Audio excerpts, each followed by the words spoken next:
Racks नामक एक संस्था पिछले 7 सालों से आम जनता के प्रति लोगों को जागरूक करने का प्रयास कर रही है। यह संस्था का मुख्य उद्देश्य है कि जो गरीब लोग यानी कि सड़क के किनारे झुग्गियों में रहने वाले लोगों के बारे में भी थोड़ा सोचा जाए। एक डॉक्यूमेंट्री फिल्म बनाकर यह संस्था सभी को आम जनता के प्रति जागरूक करने का प्रयास करती है। ऐसे एक डॉक्यूमेंट्री आयोजित प्रेस कॉन्फ्रेंस द्वारा दिखाई गई। इस को साथ देने के लिए जावेद जाफरी, सुरेश राठौड़, हंसल मेहता, अभिषेक भारद्वाज मौजूद थे। ये संस्था कई अन्य विषयों पर भी लोगों को जागरूक करती है। टेलीविजन जो आप लोग जानते हैं, काफी साल गुजर गए, बहुत कुछ किया। एक बात समझ में आई कि लोग कहते हैं कि बदलाव चाहिए, लेकिन बदलना खुद कोई नहीं चाहता। प्रॉब्लम ये है, जब मैं खुद निर्णय लेता हूं कि मुझे बदलना है, तब सही मायने में बदलाव शुरू होता है। मैं बदलूंगा तो जो दुनिया बदलेगी, जो मैं चाहता हूं, तो मुझे बदलना पहला जरूरी है। अब हमारा माध्यम फिल्म है, टेलीविजन है, तो हमने एक ऑर्गेनाइजेशन फॉर्म किया है कॉल्ड इंडियन डॉक्यूमेंट्री फाउंडेशन, और ये एक नॉन प्रॉफिट ऑर्गेनाइजेशन है। और इसका मकसद सिर्फ ये है कि हम डॉक्यूमेंट्री जो है, मेरे हिसाब से एक मिरर की तरह होती है, जहां आप अपना अक्स, अपना रिफ्लेक्शन सही मायने में देख सकते हैं। नॉर्मली क्या होता है, मैंने क्या देखा है, ये मेरे घर में मेरे बच्चे भी नॉर्मली, हम सब एस्केपिस्ट एंटरटेनमेंट में ज्यादा खो गए।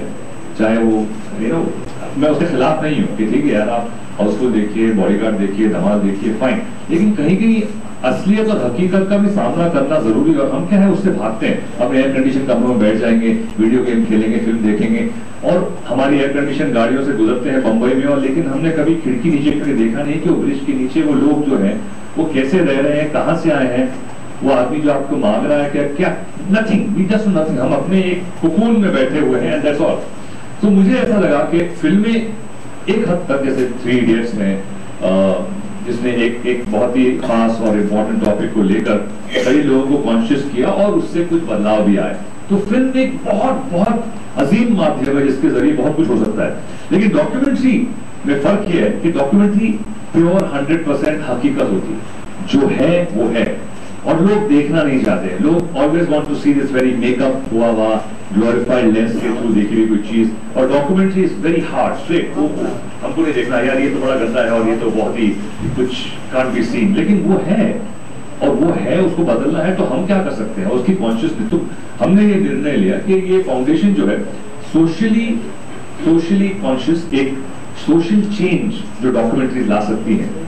कई साल लग जाते हैं कभी इसकी समझ। तो हमारा इसका मकसद ये है कि हम डॉक्यूमेंट्रीज को के बारे में अवेयरनेस, जो आजकल लोग समझ रहे हैं डॉक्यूमेंट्रीज यार वो film division, black and white, boring, no, documentaries बहुत इंटरेस्टिंगली भी, बहुत एक जो पॉइंट आप कहना चाहते हैं बहुत इंटरेस्टिंग है। माइकल मूर एक बहुत फेमस डॉक्यूमेंट्री फिल्म मेकर है इंटरनेशनल सिनेरियो में, उन्होंने कमर्शियल सक्सेस भी देखी, उनकी डॉक्यूमेंट्रीज ने पैसे भी कमाए, लेकिन जो पॉइंट जो कहना चाहते हैं बैंग ऑन।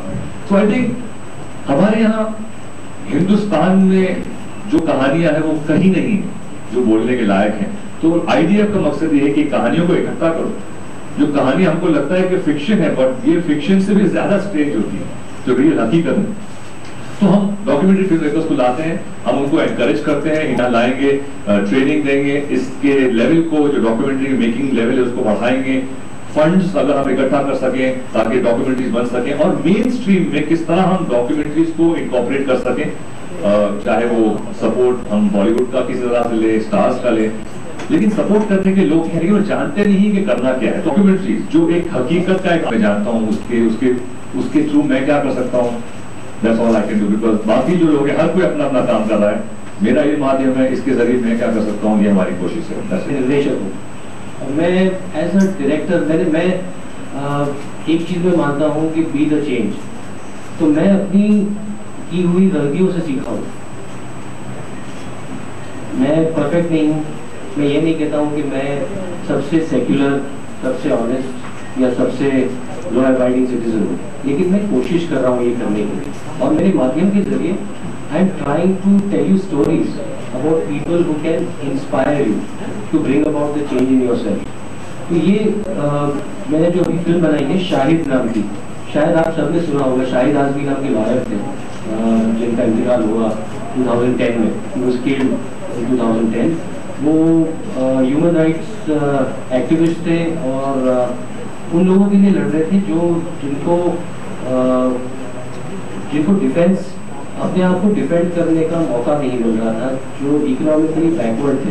तो मेरी एक परेशानी थी कि लोग जिस दुनिया में, मतलब हम जिसको इक्वालिटी कहते हैं कि हम डेमोक्रेसी में रहते हैं और एवरीबडी इज इक्वल, मुझे हमेशा इस बात से तकलीफ होती है कि वी आर नेवर इक्वल। बहुत ही कम समय में एक ऐसे मुद्दे रखना चाहूंगा जो हम शहरों में देखें, आज मुंबई शहर की बात लें, दिल्ली शहर की बात लें, किसी भी शहर की बात लें। जब मैं टाटा इंस्टीट्यूट में यहाँ पे पढ़ाई कर रहा था तो मुझे मौका मिला माहिम आने का। माहिम आप जानते हैं मुंबई का एक सेंट्रली लोकेटेड एरिया है। वहां पे मैं खड़ा था, रात के करीब 7:30 शाम रात के बीच के वक्त था, 7:30-8 का। मेरे अगल बगल कम से कम 2000 लोग सोए हुए थे जो बेघर थे, होमलेस थे, और वो एकदम अंधेरा था।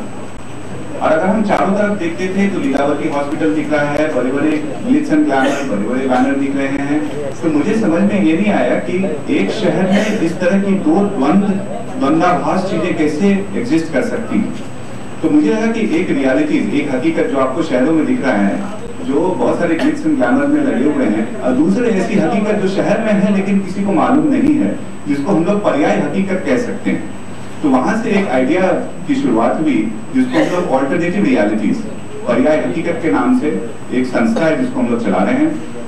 इसमें तरह तरह की केसें, आप हमारे साथी पुष्पराज जो है सो एक होमलेस हैं, बलाट स्टेट वीटी में रहते हैं, उनके घर तोड़ दिए गए, अभी वो होमलेस है, तो आप उनसे भी बात कर सकते हैं। तो इस तरह के सारे केसेस को ऑल्टरनेटिव रियलिटीज के अंदर हम लोग लाने की कोशिश करते हैं। एक छोटा उदाहरण और आपको देना चाहूंगा, मीठी नदी की बात कर लें आप।